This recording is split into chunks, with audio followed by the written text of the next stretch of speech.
Hi ஃப்ரெண்ட்ஸுங்களே, நல்லா இருக்கிறீங்களா? புளியாந்தலூர் இன்னைக்கு இப்போ கிள்ளிக்கலாம். கத்திரிக்காயும் புளியாந்தலூரும் கடைஞ்சல் செய்ய போகிறோம். நாங்க எப்படி செய்யலாம்னு பார்க்கலாம். கத்திரிக்காய் புளியாந்தலூர் எப்படி செய்யறது வந்து பாருங்க.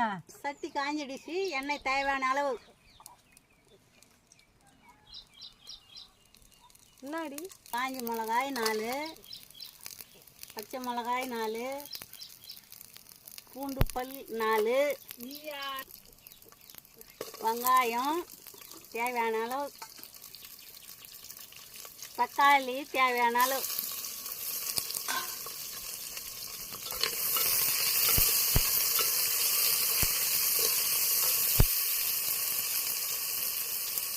கத்திரிக்காய் தேவையான அளவு,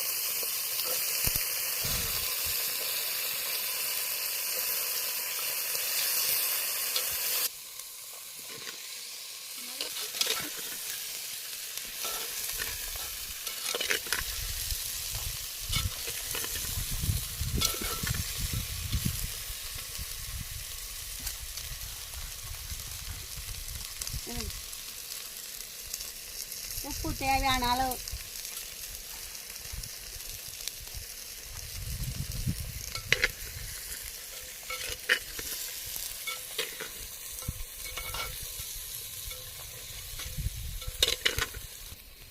புளியந்தூள் தேவையான அளவு. இது எல்லாம் சேர்த்து நல்லா வதக்கிட்டு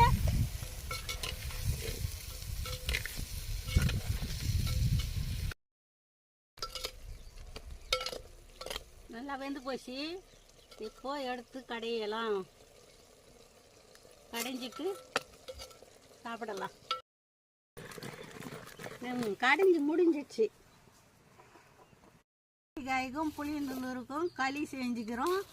நீங்களும் வாங்க, கொஞ்சம் சாப்பிட்டு பார்த்து டேஸ்ட்டாக இருக்குதான்னு சொல்லுங்கள். பிடிச்சிருந்தா ஒரு லைக் போடுங்க.